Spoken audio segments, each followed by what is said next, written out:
మీరు పార్టీ మారిన తర్వాత కొంత ప్రజల నుండి వ్యతిరేకత వచ్చిందని విన్నాం. ఎందుకంటే మీరు ఇంతకుముందుకు బీఆర్ఎస్ పార్టీలో ఉండి ఇప్పుడు కాంగ్రెస్‌లోకి వెళ్తున్నారని. వ్యతిరేకించి నా వరకైతే రాలేదు. చాలామంది అయితే హర్షించారు. మంచి పని చేసినారని చాలామంది అప్రిషియేట్ చేసినారు నన్ను. హ్మ్. అంటే నన్ను ప్రత్యేకంగా అంటే బీఆర్ఎస్‌లో జరిగిన అన్యాయం అందరికీ తెలుసు కాబట్టి అంటే మేయర్ ఇయ్యలేదని అన్యాయం కాదు. Mayor doesn't matter to me. కాకపోతే నేను ఫండ్స్ కోసం చాలా కొట్లాడిన అనే విషయం కూడా చాలామందికి తెలుసు.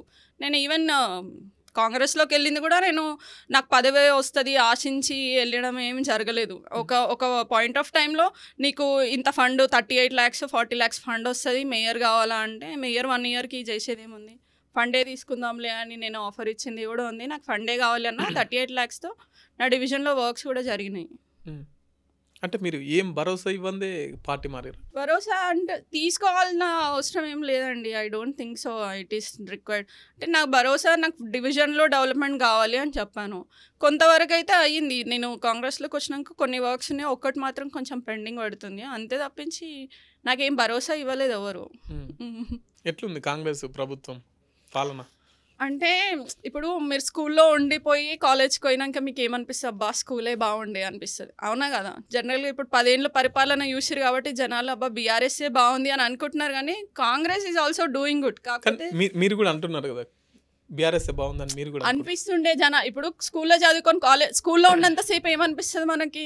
అబ్బా స్కూల్ ఎప్పుడు కాలేజ్కి పోతామా అనిపిస్తుంది నార్మల్గా మైండ్ సెట్. ఇప్పుడు బీఆర్ఎస్ 10 years చూసినాం కదా, అది బాగుంది అని ప్రజలు అనుకుంటున్నారు.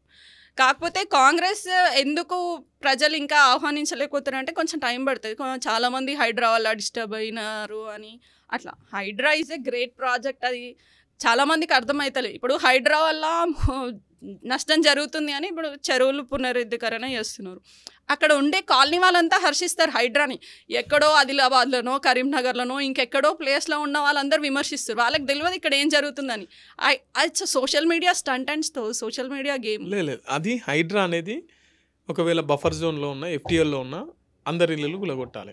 కానీ పెద్ద పెద్ద వాళ్ళకేమో మీరు నోటీసులు ఇచ్చి వాళ్ళని ఇళ్ళను అట్లనే ఇప్పటి వరకు ఉంచి పేదల ఇళ్ళను కూలగొట్టడాన్ని వ్యతిరేకిస్తున్నారు. పేదల ఇల్లు ఎక్కడ కూలగొట్టలే. అట్లా హైడ్రా ఫస్ట్ పేదల ఇల్లు కూలగొట్టాలంటే జవహర్నగర్కి రావాలి. జవహర్నగర్లో ఒక్కటన్నా టచ్ చేసినారా? హైడ్రా టచ్ చేయలేదు.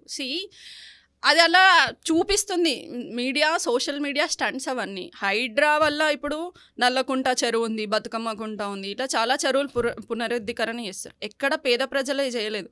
మొన్న ఏదో విల్లాలు చేసినారు అని అంటున్నారు.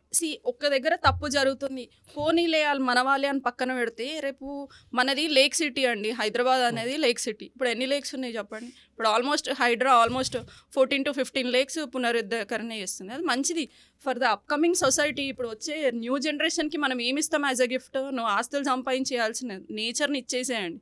రేపు గాలి కూడా కొనుక్కుంటామని చెప్పినారు కదా, ఆ పరిస్థితి రాకుండా మనం చూడాలి. సో కానీ ప్రజలు కోరుకునేది, ప్రజల అధికారంలో ఇచ్చింది 6 గ్యారెంటీలు అమలు చేస్తుంది కదా. ఇది కాకుండా మేము వాళ్ళ మీద కేసులు పెడతాం, వాళ్ళని లోపలేస్తాం, ఇది చేస్తాం, అది చేస్తాం. ఫస్ట్ మీ 6 గ్యారెంటీలు ఏమైనా అని అడుగుతున్నాను. 6 గ్యారెంటీలు అనేది అమలు అవుతున్నాయి. ఇప్పుడు ఆర్టీసీ బస్సులో మహిళలకు ఉచిత ప్రయాణం అనేది జరుగుతుంది. 500K గ్యాస్ ఇవ్వడం జరుగుతుంది. ఇప్పుడు రైతు భరోసా జరుగుతున్నాయి. ఒకటేసారి అంత చేసేయాలి అంటే కాదు. ఇప్పుడు ఆల్రెడీ మన తెలంగాణ అనేది అప్పుల్లో ఉంది. మనం కూడా అప్పు చేసే డెవలప్మెంట్ చేస్తే ఏముంటుంది? మెల్లిమెల్లిగా ఇట్ టేక్స్ టైం అండి. ఇప్పుడు ఆల్మోస్ట్ 2 years ప్రభుత్వం వచ్చి ఇంకా టైం పడుతుంది. ఎందుకంటే మనం పాతదాన్ని అంతా రెనోవేట్ చేస్తూ రావాలి.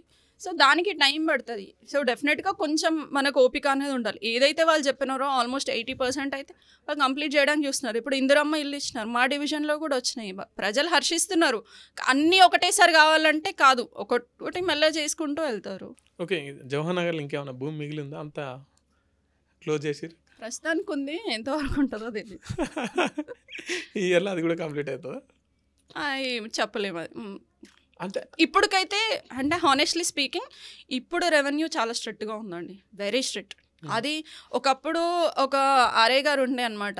నేను ఇట్లే ఆమె దగ్గరికి నా డివిజన్లో పెద్దగా ఇల్లులు ఉండేయండి. అన్నీ సింగిల్ అంటే ఇల్లులు in the sense single rooms ఉంటాయి, రేకులు ఉంటాయి, స్లాబ్లు ఉంటాయి. మా అంటే ఒక 10 కూడా ఉండవు. నేను ఇట్లనే వాళ్ళు రేకుల రూమ్ తీసేసి కొంచెం ఎక్స్టెండ్ చేసుకుంటారా అంటే ఒక ఆర్ఐ దగ్గరికి మేడం దగ్గరికి పర్మిషన్కి వెళ్ళాను. అడిగాను అనమాట, ఇట్లా మా డివిజన్లో అని. మీరు శంకర్ గౌడ్ వాళ్ళ కూతురా అన్నారు. అవునండి. మీ డాడీ పేద ప్రజలకు దేవుడేమో కానీ మాకు మాత్రం విలన్ అమ్మ అని. ఫస్ట్ కొంచెం హర్టింగ్ అనిపించింది, చాలా ఏడుపు వచ్చింది. మా డాడీకి వచ్చి చెప్పిన, ఇట్లా అన్న డాడీ మేడం అంటే ఇట్లా అన్నారు అంతే. ఆయన పెద్దగా ఏం రియాక్ట్ అవ్వరు. ఫస్ట్ ఆలోచిస్తే కరెక్టే కదా. ఎప్పుడు నార్మల్గా అయితే పేద ప్రజలకి నివసించడానికి మా నాన్న ఎప్పుడు కృషి చేసినారు. కాకపోతే యాజ్ ఏ ప్రభుత్వం దృష్టిలో అప్పుడు ఎక్కువ మంది ఏడున్నారు అంటే అది మా డాడీ టైంలోనే ఎక్కువ జనాలు వచ్చేసినారు. అట్లా అని మా డాడీ సంపాదించింది ఏం లేదు. అదే ప్రాబ్లం. జనాలు ఏంటంటే ఏమున్నా శంకర్ అన్న టైంలోనే జరిగింది కదా, వాళ్ళకి మస్తున్నాయి, వాళ్ళకి జూబ్లీ హిల్స్లో ఉన్నాయి నేను చెప్పినా, నాకు చెప్పండి రా బాబు, జాబ్ చేసుకోవాల్సిన అవసరం లేదు, పోయి మంచిగా పాష్ లైఫ్లో బతుకుతా, బంజారా హిల్స్ జూబ్లీ హిల్స్లో ఉంటాయి, ఎందుకు బాలేజ్నగర్లో ఉంటా అని చెప్పిన.